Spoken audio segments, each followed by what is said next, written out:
자, 클럽입니다. HLB. 자, 미국 FDA 높은 호드를 넘을 국산 신약으로 내년도 리보세란이 관련되는 어떤 기대가 높아지고 있습니다.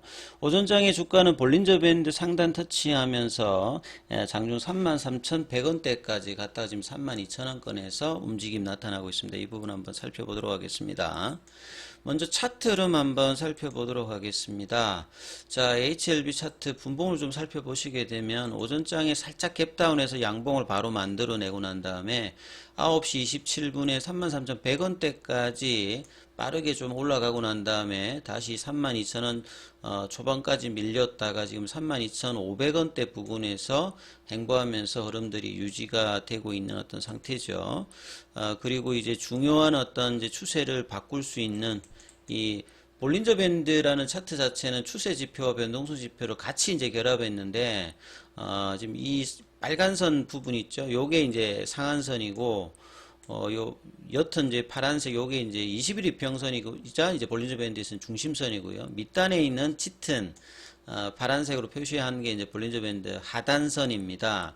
그래서 중심선과 이 상단선 사이에 이제 있을 때 상방에 대한 어떤 흐름이 있고 강하게 이제 나타나기 위해서는 볼린저 밴드 상단이 뚫고 올라가는 것이 가장 이제 추세가 강하죠. 이 공매도 금지가 나타났을 때 11월 이제 6일에 갭업 시키면서 거래량 실었던 양봉이 나왔을 때 이때 이제 빨간선 위로 올라갔을 때 볼린저 밴드 상단이 이제 돌파 위에 태깅이 살짝 나타났다가 이 상향 갭을 이제 한 일주일 동안 메꾸고 난 다음에 20일 이평선과 5일 이평선을 좀 지지받으면서 지난 한 일주 넘게 여기서 지지받으면서 지금 올라가는 흐름. 그리고 이제 오늘도 양봉이 오전장에 이제 거래량 같은 경우는 지난 금요일보다도 지금 거래량이 벌써 이제 많은 편이죠. 그래서 거래량 유입되는 것들은 굉장히 중요한 어떤 부분들이고요. 수급상으로 보시게 되면 프로그램 쪽에서는 이제 지난 한 주간에는 계속 일단 유입이 되었다가 오늘은 오전장에는 조금 이제 매도세가 나와 있고 외국주의 쪽은 계속 이제 매수세의 흐름들이 나오고 있습니다. 그래서 거래원 순간 거래량에서 살펴보게 되면 JP모건 쪽에서 이제 매수 흐름이 나오고요. 그래서 외국인들의 어떤 이제 매수세라고 하면 신규 매수세라기보다는 기존에 이제 공매도 잔고가 많았던 부분에서 이제 주가가 올라가게 되면 밑단에서는 이제 이익 실현하는 이제 쇼커버가 사주면서 이제 이 부분들을 실현하는 이제 쇼커버가 나오고 요게 주가가 속도를 내게 올라가게 되면 일정 구간에 들어가면 이제 향후의 윗단에서 이제 숏 스퀴즈가 나타나는 부분이죠. 그래서 이 부분들이 이제 어떻게 나오는지가 중요하고 지난주부터 좀 흐름에서 좀 긍정적인 부분들은 이 글로벌이 이제 지난주에 한번 테라피틱스가 한번 이제 세게 한번 움직였잖아요. 지난주에. 그러면서 이제 전반적으로 순환매가 좀 돌았고 11월 21일 그 다음에 오늘 같은 경우에는 또 글로벌이 장중에 4,170원대까지 한 9%까지 올라갔다가 지금 좀 조정 중인데요. 그래서 지금 HLB 하나만 움직이는 게 아니라 뭐 글로벌 테라피틱스 뭐 생명과학 제약 이렇게 돌면서 선순환을 내면서 주가의 어떤 흐름들이 나오는 것 자체는 굉장히 뭐 좋은 어떤 흐름이고요. 내년도 이제 포드파 일정에 따라서 5월 달에 이제 있는 리보세라니까 캄넬리주맘의 간암 1차 치료제 최종 허가 관련된 일정 뭐 가장 중요한 어떤 모멘텀이 될 수 있는 것이 이제 3월 달에 라스트 사이클 리뷰에서 이 캄넬리주맘의 이제 CMC 이슈 여기에서 특별한 문제가 없으면 이제 그 뒤에 뭐 라벨링이라든지 이래서 이제 최종 허가냐 CR 레터가 나오느냐 거절은 뭐 특별하게 레터가 안 나오니까 세 가지 유형 중에서 허가에 대한 어떤 가능성이 높아지는 어떤 지점이고 주가는 이제 3월 달부터는 이제 본격적인 어떤 이 기대감을 반영할 거고요. 보통 통상 6개월 전부터 최종 허가 관련되는 이제 약물이 있었을 때는 주가가 보통 움직이거든요. 그래서 11월 달에는 주가가 어느 수준까지 움직여 주느냐가 이제 내년도의 어떤 허가 기대감을 볼 수 있는 어떤 위치니까 주가가 상승 흐름이 어디 수준까지 나오느냐가 상당히 좀 중요하다라고 보여지거든요. 그래서 이왕이면 이 7월 달에 개법 연봉이나 어떤 이 자리 있잖아요. 이 35,000원대 여기를 간통하고 이제 12월 달을 맞이하면 가장 뭐 좋은 어떤 그림이 나오고요. 그리고 연내에 뭐 한 4만 원을 넘어가게 된다면 내년도의 어떤 기대감을 훨씬 더 반영할 수 있는 흐름이 되고, 월봉상으로는 3년 가까이 지금 장기 이제 추세 하락 국면들을 돌릴 수 있는, 주가가 올라가서 이제 이 보조지표를 바꿀 때가 가장 강한 흐름이고, 뭐 거래량이 동반돼야 되는데 최근에는 그래도 전월보다는 지금 거래량이 조금 늘은 상태에서 움직이고 있기 때문에 연내에 이런 어떤 장기 추세의 어떤 전환들도 나올 가능성도 높아 보인다, 이렇게 보여집니다.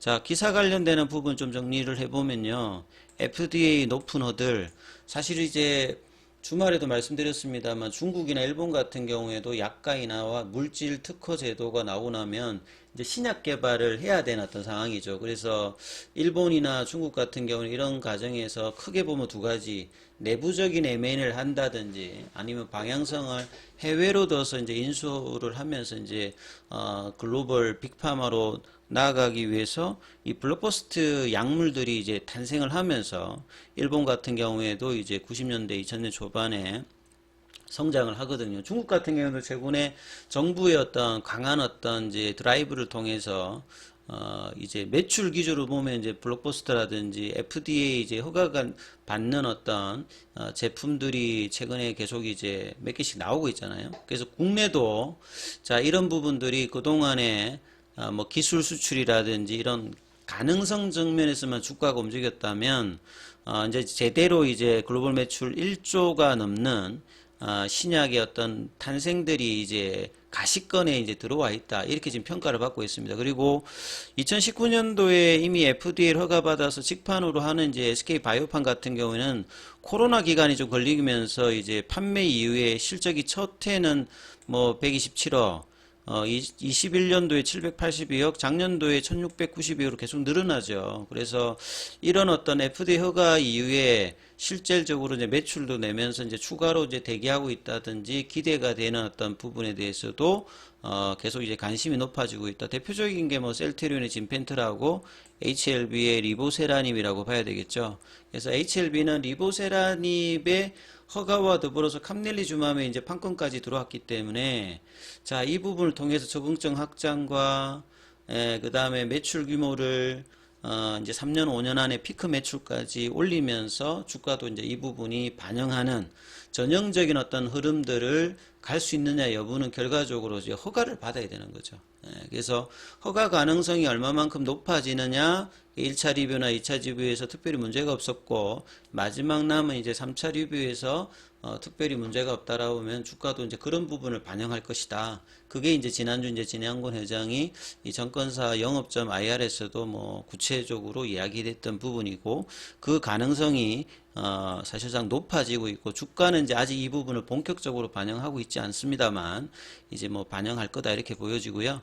그 다음에 제약바이오가 이제 분기 보고서 이후에 3분기가 이제 수익성이 별로 좀 안 좋았다, 뭐 이런 내용인데, HLB도 이 파이프라인 바이오텍 입장에서 실적들이 그렇게 좋진 않죠. 그래서 키움 정권 기준으로 제가 이제 뭐 기업 그 분석에 들어가서 연결 기준으로 이제 실적에서 우리 좀 알아야 되는 것이 크게 보면 세 가지입니다. 숫자에서 보면 매출액과 영업이익과 이제 자본 잠식률 관련된 이 부분 좀 체크를 해야 되는데, 코스닥 기업 같은 경우에는 이제 과거에 이제 영업이익이 이 별도 기준입니다. 별도 기준으로 4년 연속으로 적자면 관리 종목이고 5년 연속이면 상장 폐지 실질심사 대상이잖아요. 근데 이 규정이 없어졌는데, 그러면 이제 영업이익이 적자라 하는 부분에 대해서 이제 뭐 그렇게 부담은 이제 들었는데, 이게 이제 자본 잠식하고도 누적되면 쌓이니까 그 부분 체크하는 부분이 있고, 매출액이 이제 나오느냐 이게 중요하잖아요. 그래서 매출액은 나오니까 그 부분에서는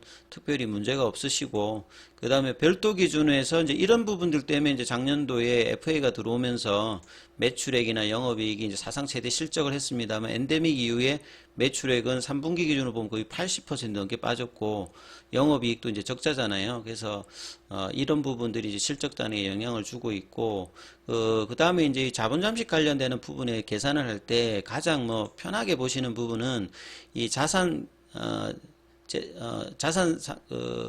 재무상태표에서 이 자본 총계와 자본금의 어떤 사이만 좀 아시면 됩니다. 그래서 보통 이제 정상적인 기업은 분모에 자본금이 들어가고요. 위에 분자에 이 자본금에서 자본 총계를 뺍니다. 그러면 645억이 밑으로 가고 645억에서 6,723억을 빼니까 음수가 나오겠죠. 자본 잠식률 계산해서 음수가 나오면 정상적인 기업이라고 보시면 됩니다. 그리고 이제 자본 총계 자체가 앞에 숫자가 뭐 이렇게 갈로가 돼 있다든지 앞에 마이너스가 돼 있다든지 이런 것들은 이제 완전 자본 잠식입니다. 안 좋은 기업일 때 이렇게 표시해야 되고요. 그 다음에 자본 잠식률이 뭐 50%다 70% 이렇게 나올 때는 뭐냐면 자본금보다 위에 있는 이 자본 총계가 더 작습니다.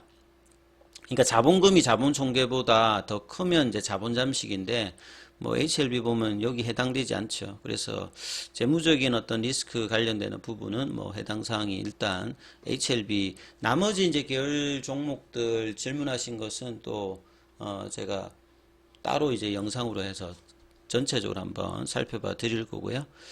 자, 그래서 5장에도 이제 이 32,500원대 유지하면서 가장 좋은 뭐 흐름은 요 볼린저 밴드 상단을 그냥 넘어가 버리는 겁니다. 그 아침에 윗꼬리가 안 되고 돌파되는지 이게 중요하고 HLB뿐만 아니라 뭐 글로벌 테라피틱스 이렇게 조금씩 움직이잖아요. 그래서 내년도에 어떤 기대감을 보시면서 주가가 이제 35,000원대를 어느 지점에서 넘어가는지가 이게 차트상 위치에서는 가장 일단 중요하니까 이 부분 참조하시면서 흐름 판단해 보셔야 될 것 같습니다. 여기까지 하겠습니다.